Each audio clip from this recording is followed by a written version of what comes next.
Então hoje nós temos uma palavra aí abençoada para os nossos corações, amém? Nós estamos estudando sobre as parábolas, né? Então hoje nós vamos falar sobre a quarta parábola que fala sobre discipulado, amém? Então discipulado é um tema bastante recorrente nas Escrituras, principalmente na Nova Aliança, em Cristo Jesus, principalmente naquilo que está escrito lá na Grande Comissão, em Mateus capítulo 28, né? A partir do verso 18 em diante. Então, muito bem, vamos falar hoje sobre duas parábolas, duas passagens que são duas parábolas juntas ao mesmo tempo, são juntas no caso, né? No mesmo texto, que fala sobre discipulado, que é a parábola construtor de uma torre e do rei que vai à guerra. Então, é uma parábola que está no livro de Lucas, o evangelista, no capítulo de número 14, do versículo 25 ao versículo 33. Então, só para esclarecer antes de lermos o texto, todas as parábolas de Jesus, elas são divididas, podemos dizer assim, em grupos daquilo que ele trata. A mensagem do reino, ela é bastante rica e ela envolve vários aspectos, amém? Então, se ela envolve vários aspectos, envolve a presença do reino, envolve a questão do discipulado, envolve escatologia, envolve questões sobre oração, sobre questões de recurso. Então, as parábolas de Jesus elas tratam vários aspectos. E essa parábola não é diferente. Hoje nós vamos falar sobre discipulado. Então nós temos praticamente 4 parábolas que tratam especificamente sobre discipulado e hoje nós vamos falar sobre essa última, né, que trata sobre discipulado. É claro que é evidente que todas as escrituras, de certa forma, direta ou indiretamente, estão tratando sobre discipulado. Mas aqui nós vamos ver o discipulado sendo tratado de uma forma mais específica. Então, se nós pensarmos sobre discipulado, o que nos vem à mente é disciplina. É alguém que está debaixo de uma disciplina de alguém, debaixo da disciplina de um mestre, para que você aprenda e seja semelhante a este mestre. Caso você não consiga ser semelhante a esse mestre, logo esse discipulado não terá efeito, não será tão válido, digamos assim, ok? Então vamos ver o que diz aqui o texto de Lucas 14, do 25 ao 33, que diz assim, a partir do verso 25, Lucas capítulo 14. Grandes multidões o acompanhavam, e ele, voltando-se, lhes disse: se alguém vem a mim e não aborrece a seu pai, e mãe, e mulher, e filhos, e irmãos, e irmãs, e ainda sua própria vida, não pode ser meu discípulo. E qualquer que não tomar a sua cruz e vier após mim, não pode ser meu discípulo. Pois qual de vós, pretendendo construir uma torre, não se assenta primeiro para calcular as despesas e verificar se tem os meios para concluir? Verso 29. Para não suceder que, tendo lançado os alicerces e não podendo acabar, todos os que a virem zombem dele, dizendo: este homem começou a construir e não pôde acabar. Ou qual é o rei que, indo para combater outro rei, não se assenta primeiro para calcular se com 10.000 poderá enfrentar quem vem contra ele com 20.000? Caso contrário, estando o outro ainda longe, envia-lhe uma embaixada pedindo condições de paz. Assim, pois, todo aquele que dentre vós não renuncia a tudo quanto tem, diga, não pode ser meu discípulo. Interessante. Vamos ler novamente? Você pode repetir onde você está? Assim, pois, todo aquele dentre vós que não renuncia a tudo quanto tem, não pode ser meu discípulo. Amém? Então, um texto muito forte e muito poderoso. Mas pegando carona nesse mesmo texto, eu quero ler o que está escrito em Efésios, carta do apóstolo Paulo, aos Efésios, no capítulo de número 1. carta do apóstolo Paulo aos Efésios, aí nós vamos falar sobre esse texto. E no versículo 17, que diz assim: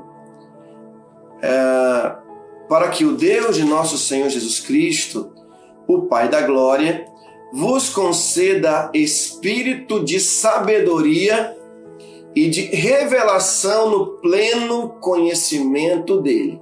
Então vamos aplicar aqui uma das regras de interpretação, né, da pregação expositiva, que é muito utilizada e é a que mais, digamos assim, edifica as nossas vidas. Porque o Deus e Pai de nosso Senhor Jesus Cristo deve nos dar o espírito de sabedoria e revelação no pleno conhecimento dele.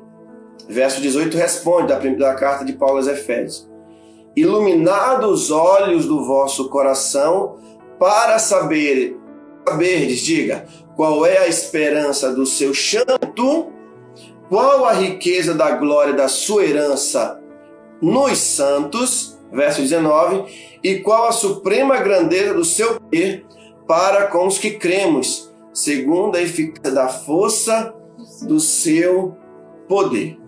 Então, que hoje o Senhor nos conceda espírito de sabedoria e de revelação para o pleno conhecimento do Senhor Jesus. E assim nós vamos saber, vamos ter nossos corações iluminados para saber qual é a esperança, a riqueza da glória em nós e o supremo poder que atua em nós, que cremos nele. Amém? Então que Deus te dê nesse momento e nos conceda espírito de sabedoria e revelação no pleno conhecimento dele. Amém? Muito bem, queridos. Veja, como nós dissemos no início, as cartas, ou melhor, as parábolas de Jesus, elas tratam aspectos fundamentais do reino. Amém? Então, partindo deste princípio, partindo desta compreensão, nós vamos ver, dentro desse contexto de Lucas capítulo 14, nós vamos ver, digamos assim, assuntos que estão correlacionados. Nós vamos ver no início da fala de Jesus, bem no início do capítulo 14, Jesus lidando, vendo algumas atitudes e os seus discípulos estavam acompanhando e ele repreendendo algumas atitudes que ele via por parte de algumas pessoas. E no início do capítulo 14 ele fala de alguém que é convidado a uma festa e ele fala, olha, quando você for convidado para uma festa, não tente os primeiros lugares, né? Não tente os primeiras cadeiras, né? Mas vai e senta lá no final, né? E fala também aquele também que convida alguém para essa festa, não esqueça de chamar os humildes, não apenas chamar aquelas pessoas que de alguma forma podem nos recompensar. Depois você pode ler isso no início do capítulo 14 até o verso que nós lemos, o 25. Ou melhor, até o verso que nós iniciamos lendo, que é o 25. E você vai perceber isso. Então nós vamos ver alguns assuntos que Jesus está tratando sobre o aspecto de humildade, sobre o aspecto de ter um coração humilde e entendendo o meu propósito no reino. Amém? Então, e aí ele vai citar algumas parábolas, inclusive antes desse desse versículo 25, nós temos duas outras parábolas importantíssimas. Outras parábolas, que é a parábola da grande ceia. E também temos a parábola da grande ceia e da vinha, certo? Aqui antes do versículo 25. Então, parábolas que estão tratando basicamente do caráter daquele que é discípulo. Aquele que é discípulo. E Jesus usa uma palavra muito pesada e muito chamativa e confrontadora quando ele diz logo no verso 25 e no 26, quando ele diz, se alguém não negar tudo quanto tem.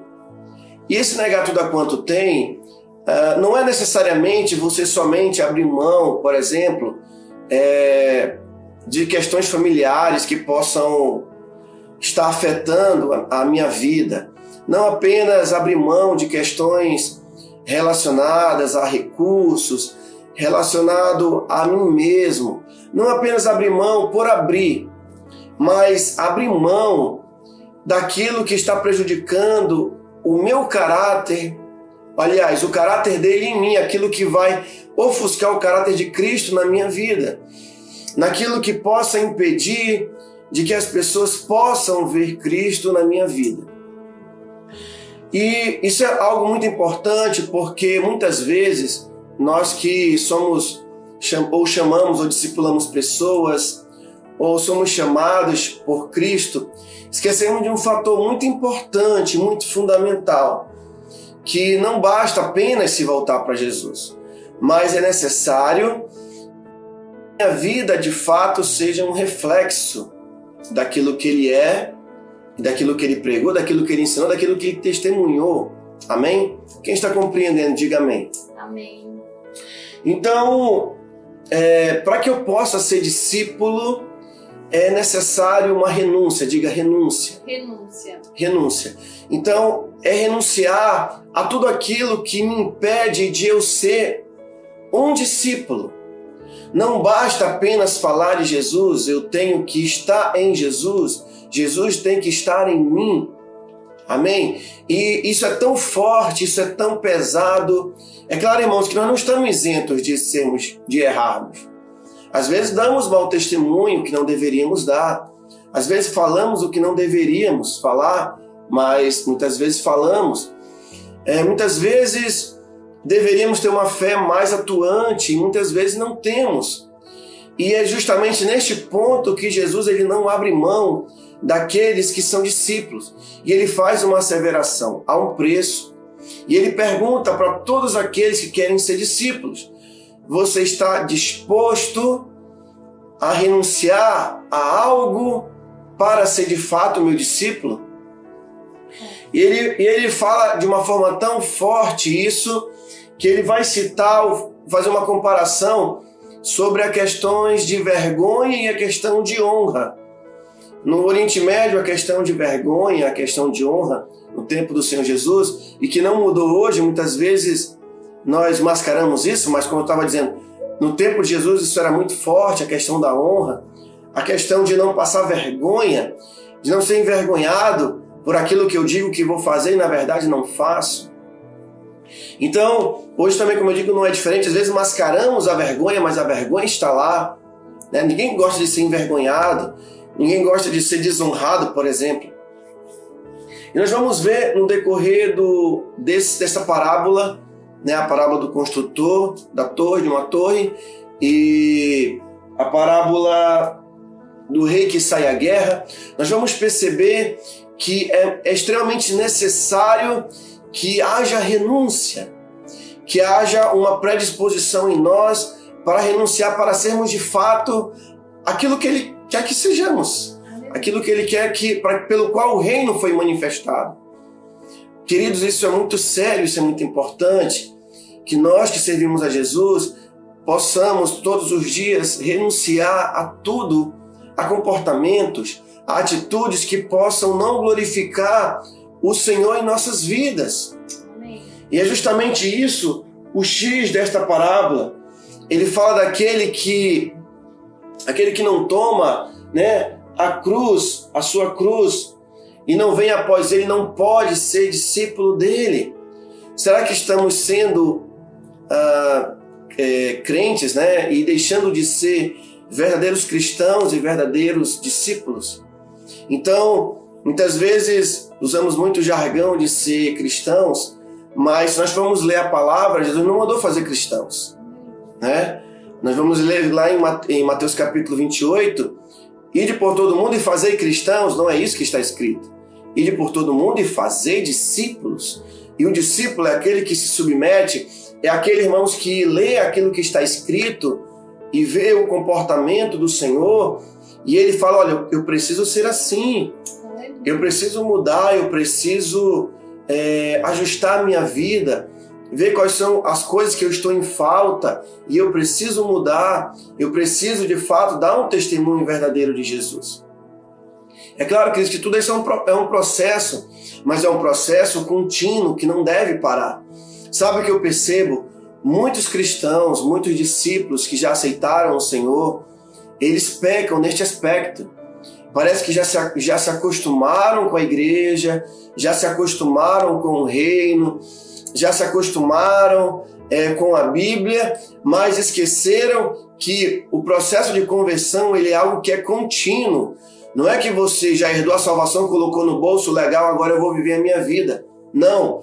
O que Jesus quer dizer que o discipulado é algo que é contínuo, é uma vida de renúncia. E talvez, queridos, ou muitas das vezes, sendo uma verdade, Deus nos dá certas tribulações, nos dá certas dificuldades, ou melhor, nos deixa passar por certas dificuldades, porque é justamente ali que Deus vai nos tratar. É justamente ali que o nosso caráter vai ser manifestado. Então, isso é algo muito forte para nós pensarmos no nosso tempo. Olha, muitas vezes eu estava meditando esse tempo e muitas vezes nós lemos as cartas do apóstolo Paulo e nós muitas vezes somos muito paulinos, digamos assim. Temos uma teologia muito paulina, digamos assim. Então, não que Paulo não falou, não que o que Paulo falou está errado, não é isso que eu estou dizendo, e nem que nós não devemos mais ler Paulo. Mas não devemos esquecer que Paulo está falando de Jesus. E onde se fala mais de Jesus? Nos evangelhos.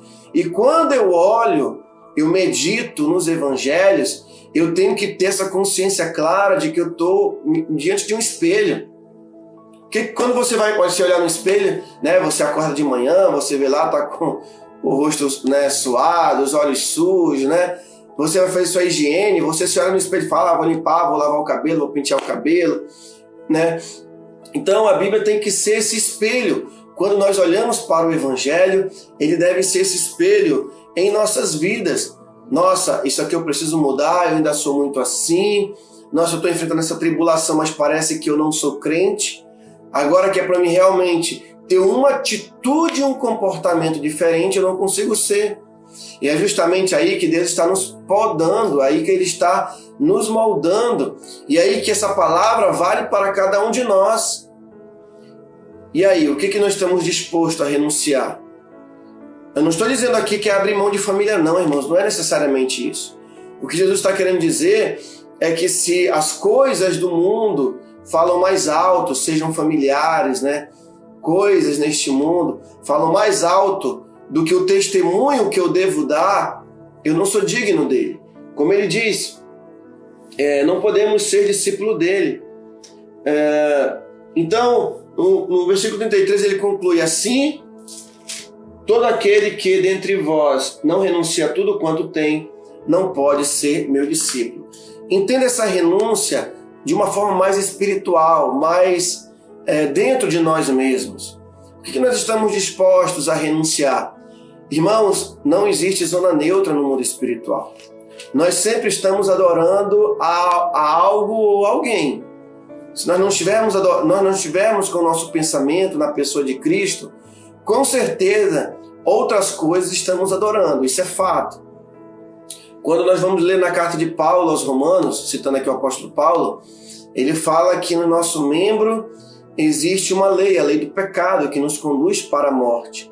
E em Cristo, a lei dele me dá vida, né? E aí eu posso viver um novo tempo. E aí também a gente pode fazer essa pergunta: qual é a lei que nós estamos dando também muita ênfase? Será que é a lei que me liberta ou a lei que me escraviza, que é a nossa própria carne, né?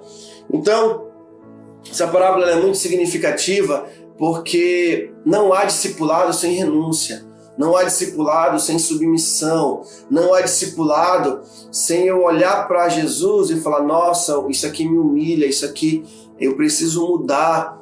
É claro que você não vai deixar de trabalhar, você não vai deixar de fazer as suas coisas, mas é uma preocupação contínua para que tudo que eu esteja fazendo possa glorificar o seu santo e glorioso nome.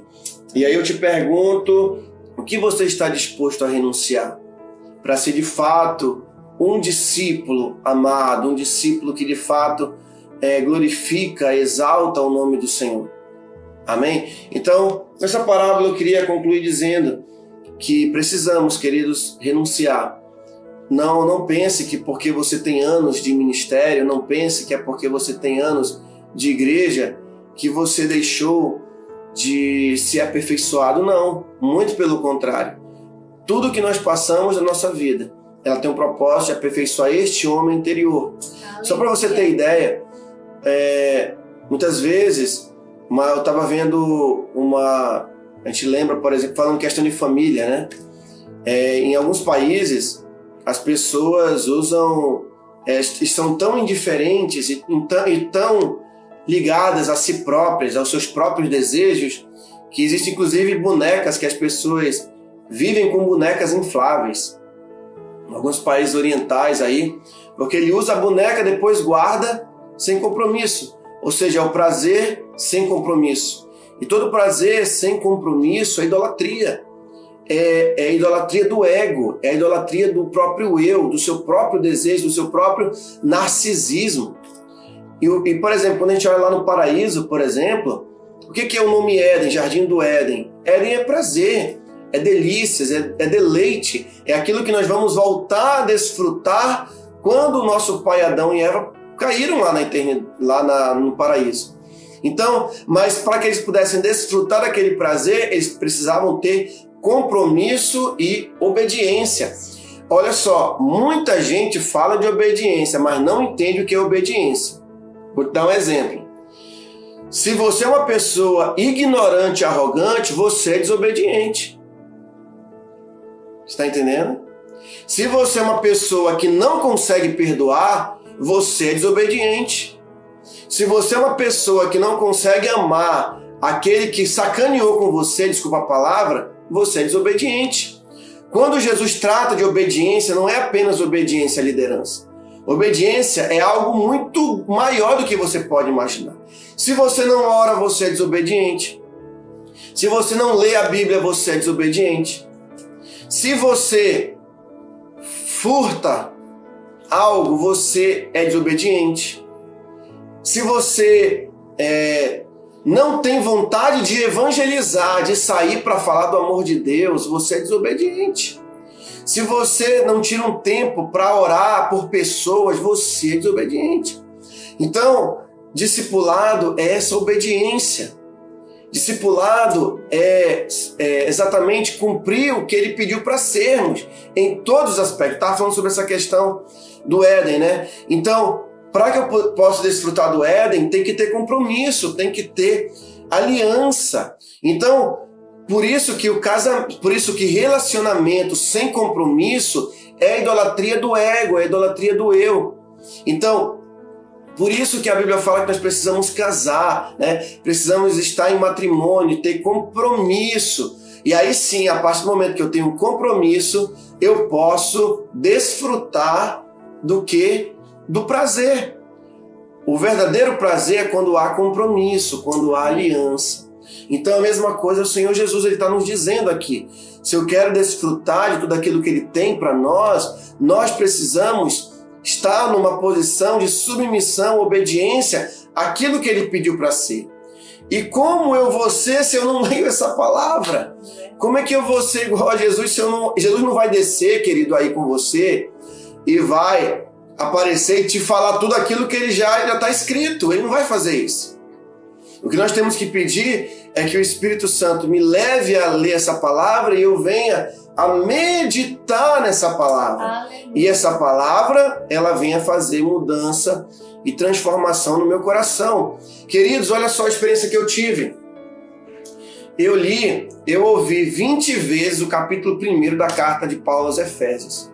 Só depois que eu parei e comecei a ler, que eu li acho que umas 3 vezes, eu ouvi, né? Tem a Bíblia falada 20 vezes. E depois eu ouvi li umas 3 vezes, foi que Paulo nos dá um grande segredo, que o Pai vos dê espírito de sabedoria e de revelação na pessoa dele, através do seu espírito, para que eu possa entender a profundidade da obra que ele fez na minha vida. Aleluia. Então, por exemplo, não tem como eu dizer que eu já conheci Jesus, que eu já tive. O relacionamento com Jesus, ele é grandioso e eterno. Ele é grandioso e ele é todos os dias renovado. Porque seria muito fácil, pensa comigo, você se aceitou Jesus hoje, já podíamos morrer e ir para o céu. Mas não, Deus trabalha através de processos e a nossa alma passa por esse processo. Aleluia. E queridos, e a bem da verdade, nós precisamos tomar uma posição nesse aspecto. Nós precisamos nos deixar ser confrontados por Ele. Aleluia. E isso é maravilhoso, queridos, isso é maravilhoso. Então ele diz, né, aqui continuando capítulo 14, no versículo 29, né, ele vai falar sobre o rei lançando os alicerces e não podendo acabar. Tem também algo aqui importante, verso 32, ó. Caso contrário, estando outro ainda longe, envia-lhe uma embaixada pedindo condições de paz. Então, olha só, um outro aspecto também, agora falando de algo mais profundo e escatológico, Aleluia. A minha posição hoje de ser um discípulo, ela vai ter dois resultados muito profundos. Preste bem atenção no que eu vou dizer para você. A minha escolha hoje a Jesus, ela terá dois resultados eternos e muito profundos. Primeiro, é difícil sim ser um discípulo de Jesus, não é fácil. Quem disser que é fácil, não é fácil, porque você vai ter que negar a si mesmo, negar as coisas, todo dia estar negando a si mesmo para ser um discípulo, certo? Mas nós vamos ter uma grande recompensa aqui agora em vida, porque o reino chegou e você pode desfrutar de tudo aquilo que Jesus nos dá e nos promete. Mas se nós, queridos, ficarmos nesse impasse de sermos apenas cristãos, esquecermos de sermos discípulos, existe uma penalidade eterna. Existe uma vergonha escatológica, no qual aguardam todos aqueles que não se voltarem para serem de fato os discípulos. Apóstolo, mas como é que então é isso? Mas então como é que é a questão do livre-arbítrio? Se eu tenho livre-arbítrio, por que Deus pode me condenar? Sabe por quê? Uma coisa que talvez nunca te disseram. O livre-arbítrio, ele é limitado. Ter livre-arbítrio não é fazer o que quer. Ter livre-arbítrio não é poder fazer o que dá na telha. Porque se livre-arbítrio fosse isso, na hora que você quisesse levantar um carro, você levantaria, e você não consegue fazer isso. Você não escolheu ter a aparência que você tem hoje. Você não escolheu a família que você queria ter. Você não escolheu os pais que você queria ter. Você não escolheu os filhos que você queria ter. Simplesmente surgiram. Então existem leis que já estão determinadas, já tem propósito. E Deus, na sua misericórdia, nos traz para Ele. E isso nós temos que entender que é algo da graça e da misericórdia de Deus. Então, se Deus estabeleceu todas as coisas, como é que nós poderemos, através do nosso livre-arbítrio, suplantar os seus propósitos, seus desígnios? Então, nós vamos viver neste mundo, rodamos, fazendo as coisas, e vamos chegar no convencimento de que a nossa vida só vai ter propósito e sentido se for vivida na presença dele. Então, existe uma vergonha escatológica, como aqui diz que esses reis, né, como é que não calculando, né, para que depois não venham dizer, esse aí não calculou, como é que agora, né, não calculou, tá aí, ó, ficou inacabado. Ou qual aquele rei que saindo à guerra, né, não vai lá e vê se com 10 mil pode contra um exército que vem com 20 mil, aí fala, olha, eu não consigo, tá aqui, ó, eu me rendo, né, como ele diz aqui no verso 32. Então Jesus faz uma comparação, olha, se você não estiver disposto a renunciar, o que vai acontecer com você? Consequência. Há uma consequência. Porque, queridos, a lei da semeadura. Tudo aquilo que eu não estou disposto a renunciar e a mudar, há consequências que eu irei colher, que eu irei receber. Então, queridos, olha só, para concluir aqui, para ser um discípulo também requer esforço. Amém? Amém. Por exemplo, quantos de vocês, né, já quiseram evangelizar, mas a preguiça não deixou? Sou o primeiro a reconhecer o meu pecado. E no fundo é preguiça. né, no fundo, é a falta do valor, do entendimento de valor. Porque muitas vezes, queridos, olha que isso é muito sério. Nossa, se você não sai uma vez por semana, sendo um discípulo, para evangelizar, não estou dizendo ir para o culto, não estou dizendo você participar do MD4, do NEF, estou dizendo você sair para evangelizar, ou você não liga para ninguém, né? Estamos falhando, estamos sendo desobedientes. Se, por exemplo, dentro do meu lar, né, surge um conflito e eu não consigo resolver, vou empurrando com a barriga, eu estou sendo desobediência, eu não estou sendo discípulo. Você tem um conflito com uma pessoa, no lugar de você ir resolver com a pessoa esse problema, como diz Mateus capítulo 19, e eu saio simplesmente a semear, a falar para várias pessoas, né, situações que nem lhe dizem respeito, no lugar de resolver, eu estou sendo desobediente. Porque a Bíblia fala, olha, vai e te reconcilia com teu irmão. Se ele te ouviu, ganhaste teu irmão, mas vai resolver. Recentemente, eu gostei de uma atitude de um irmão da congregação que estava passando uma certa dificuldade, estava com algumas impressões, e nós sentamos, ele não levou a situação para ninguém, simplesmente ele me trouxe a situação, conversamos, resolvemos e ficou tudo em paz. Então, muitas vezes, queridos, achamos que não precisamos nos esforçar. E precisamos sim. Quantas vezes, irmãos, eu estava programado para ir para evangelizar, estava programado para discipular, e no momento, irmãos, deu uma indisposição, deu uma falta de vontade de ir discipular aquela pessoa, e aí depois veio aquela coisa no meu coração. Esse é o sinal de que vai ser muito bom essa visita. Porque estava tudo certo para ir, e eu tinha um propósito para ir. E eu falei, eu vou, porque quando não é para mim, quando não dá vontade de ir, é aí que eu vou. Porque eu tenho certeza que isso é coisa da carne, isso é do maligno. Irmãos, pasmem, todas as vezes que isso acontecer com você, por experiência própria eu te digo, vai ser uma visita muito abençoada que você vai fazer. Pode ter certeza disso. Então, precisamos nos esforçar, Então não existe discipulado sem esforço, sem dedicação. Irmãos, precisamos nos dedicar, precisamos nos esforçar, precisamos tomar uma posição, renunciar. E nós precisamos, irmãos, aprender a ser francos com nós mesmos. Precisamos entrar no palco da nossa decisão, o palco da nossa alma, e como diz Davi, o nosso eu verdadeiro, falar para o eu indisposto, porque está batido, ó minha alma. Então, olha só, a nossa preocupação não deve ser, primeiramente, apenas de ir para o céu. Pensar, beleza, eu vou para o céu. Amém. Isso é consequência, isso é o galardão, isso é a bênção que vamos receber da parte do Senhor. Mas nós devemos ter, queridos, uma preocupação, sabe o que é? É de viver realmente de acordo com a vida do próprio Senhor Jesus. Aleluia. Você, como discípulo, irmãos, deve ter essa preocupação. Você deve olhar para si mesmo e pensar, realmente as pessoas estão vendo Jesus na minha vida? Será que as minhas atitudes me condenam? Queridos, eu luto todos os dias contra mim mesmo.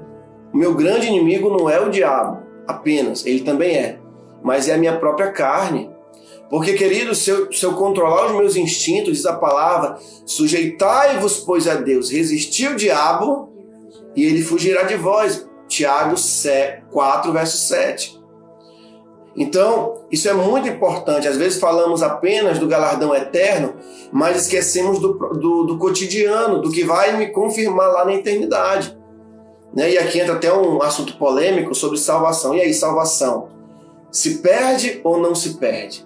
Bom, eu poderia dizer o seguinte, não vou entrar nesse aspecto, não vou ser calvinista nem arminiano aqui nesse momento, mas a grande verdade, queridos, é o seguinte, não brinque com a sua salvação. Eu poderia dizer para você, se você aceitou a salvação, amém, você recebeu, mas mantenha a sua salvação. Como? Sendo a cada dia igual a Jesus. Irmãos, eu tenho aprendido, é muito maravilhoso lutar contra nós mesmos. Lutar contra a nossa indisposição, as nossas preguiças, a nossa indisposição, a nossa falta de desejo de buscar o conhecimento desta palavra que liberta, que cura e que transforma. Amém, queridos? Então, como eu já disse, devemos ter uma posição de esforço, né? Devemos nos esforçar, devemos nos dedicar. Então, olha só, concluindo aqui, eu digo para você, é muito importante nós lermos as palavras de Jesus, digamos assim, não apenas lendo, mas de fato sendo um leitor das Escrituras e alguém que medita nas Escrituras. Toda vez que você vê, vou dar uma dica para você, toda vez que você estiver lendo as palavras de Jesus, as parábolas, né, os seus ensinos, os seus mandamentos, leia com muito cuidado, leia linha por linha e tente entender. Todas as parábolas, elas têm uma máxima no final. Ele explica a parábola e no final ele dá uma máxima, que é a conclusão do que ele quer realmente falar. Como eu disse, nem sempre os detalhes da parábola são os mais importantes. Eu digo assim, todos os detalhes. Claro que os detalhes são importantes, mas nem todos os detalhes. A máxima que é o ponto central da parábola. Quando ele conclui essa parábola que eu repeti para você, quando ele diz: assim, pois, todo aquele que... Deixa eu pegar aqui minha Bíblia. Dentre vós não renuncia a tudo quanto tem, não pode ser meu discípulo. Você vê que aqui Jesus ele fala da questão familiar e fala também da sua própria vida, não pode ser meu discípulo. Apóstolo, eu tenho que morrer, né? Eu tenho que ser um mártir. Não necessariamente. Claro que isso talvez num regime mais totalitário, talvez nós entrássemos nessa perspectiva. Mas não é o caso tanto aqui, a princípio. Então é negar a mim mesmo. Aquele que não nega a si mesmo não pode ser meu discípulo. É uma palavra pesada, é uma palavra dura, e essa é a palavra que Jesus deixa para nós hoje. Que possamos renunciar a nós mesmos, renunciar a coisas, a situações que não me deixam ser discípulo. Então, um ponto fundamental também aqui, voltando nessa conclusão, é que Jesus fala muito sobre a humildade. Bem-aventurados humildes de espírito, porque deles é o reino dos céus. Então, queridos, ser parecido com Jesus é o nosso grande desafio para sermos discípulos. E eu faço a pergunta para você: o que você está disposto a renunciar? Eu só posso te falar uma coisa com muita alegria. Tudo aquilo que você estiver disposto a renunciar por Jesus, por Ele, pode ter certeza que você vai ser recompensado. Em vida ainda. Você não vai, na eternidade é a recompensa maior. Mas em vida, você vai colher sim as recompensas. Amém? Porque Ele nos dá essa promessa, o reino chegou, o reino está entre nós, pela sua palavra, pela sua presença. O Senhor está aí contigo neste momento. Aleluia. E não tenha vergonha. Às vezes nós lutamos. Tenha vergonha de não querer ser aquilo que Jesus quer que você seja. Não tenha vergonha de admitir que você erra, que você falha, que você está disposto a ser uma nova pessoa. E é isso que Jesus queria mostrar para os seus discípulos. Ele fala: olha, tá vendo? Muitas daquelas pessoas, elas querem se exaltar, elas querem se orgulhar, né? Elas querem tomar os primeiros lugares, mas não sejam como elas. Sentem lá no final, né? E aí, essa posição humilde, né? Como eu achei muito bonito uma palavra do apóstolo Luiz Hermínio, quando ele diz que aqui, se nós queremos ser como Jesus é, nós temos que aprender, irmãos, que ser traído é melhor do que trair. De que às vezes apanhar é melhor do que bater. Ele não quer dizer com isso que nós temos que amar ser traídos ou gostar de apanhar, não é isso. Ou é melhor receber afronta, né, do que afrontar. Não quer dizer que eu quero receber afronta, não se trata disso. Mas é quando essas coisas chegarem na minha vida, eu poder olhar: Senhor, me ajuda, tá doendo, tá difícil. É uma luta para ser igual a Ti, Senhor. Mas eu quero ser, porque eu acredito. E eu sei que é uma recompensa de renúncia quando assim eu tomo essa posição. Amém? Então, que Deus te abençoe com essa palavra.